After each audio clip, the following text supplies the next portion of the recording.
Hey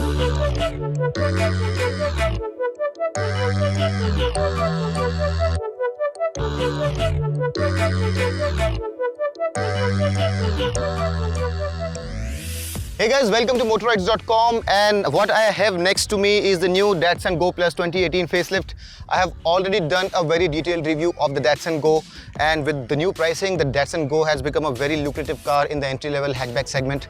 The Datsun Go Plus is essentially the same car. It has the same wheelbase, it's just that it's slightly longer, and there are some changes on the inside. In fact, even the weight is very similar. The difference on the top end variant is that of only 36 kgs. So the car also drives very similar. So if you want to know how the new Datsun Go and Go Plus are from the inside, the new features, how they drive, the fuel efficiency, all of that can be found in the link above.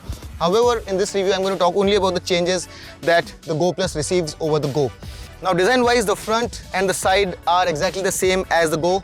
However, if you go towards the rear, you will realize that while the wheelbase is the same, the Go Plus is longer by 207 mm, and that's essentially to accommodate 2 more seats at the back. And it still is less than 4 meters, so overall length is 3995 mm, and this car falls under the sub 4 meter category. Also, if you look at the bumper and the way the whole hatchback has been designed at the rear, it's not as nice as the Go. It feels a little bit more bulky because primarily of the length and because of the fact that the elements on the Go in the form of a faux carbon fiber lining here are absent, and it's also a little different from the Go. On the side, the car also looks longer, so the nicer proportions of the Go are absent here, but it doesn't look bad at all. It doesn't look like an overstretched car. It looks rather decent in the flesh.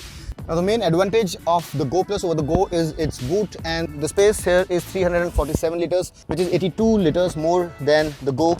And the seat here can be tumbled down to release that space. With the third row up, you don't have that space, so with this seat down, you have 347 liters of space. Also, I am now going to get inside the car and let you know about the changes that the car has received over the Go in terms of the interior trim.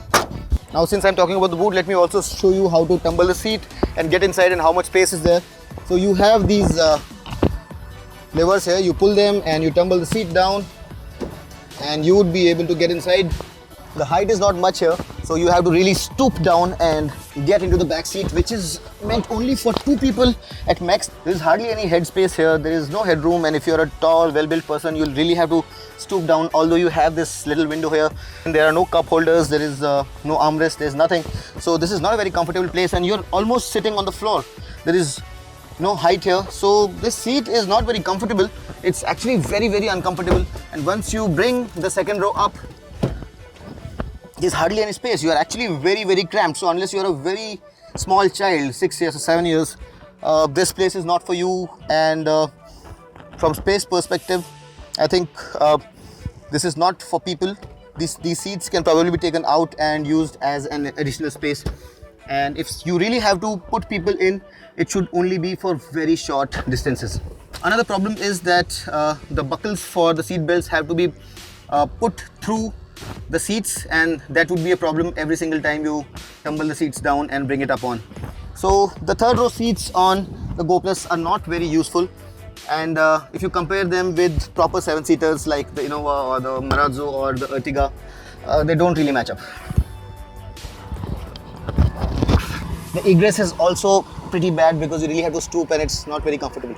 Now, the interior on the Go and Go Plus looks much nicer than the versions that they replace, and the big change that you'll see here over the Go is this beige top part of the dashboard, which is all black in the Go, and it looks rather nice.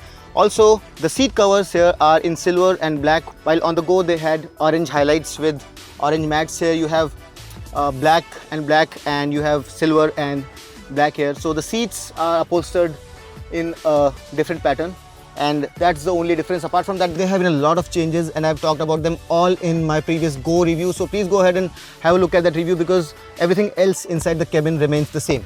The Go Plus, more than anything else, is a value proposition. The prices have been announced, and the prices start at 3.83 lakh rupees and go all the way up to 5.69 lakh rupees, and at that price you would not get a bigger car than this. So if you want the most amount of space for the least amount of money, and with all the new changes in terms of safety, in terms of styling, in terms of the interior trim and the way it drives, I think the Go Plus has become a better car than the Go Plus was before. And as I mentioned before, if you want more space for the least amount of money, the Go Plus is the car that you should go for. But in my personal opinion, if that additional space and those two rather useless seats are not something that you're looking for, then go for the Go, because the Go is a better looking car and is available at a much lesser price as well, and it has a reasonable amount of space also in the boot. I really hope that I was able to sum the Go Plus up for you reasonably well. If you liked the video, hit the like button, subscribe to Motoroids, follow us on Instagram, Facebook, Twitter, and until next time, this is Amit Changani signing off. Rev hard, rev free, and ride safe.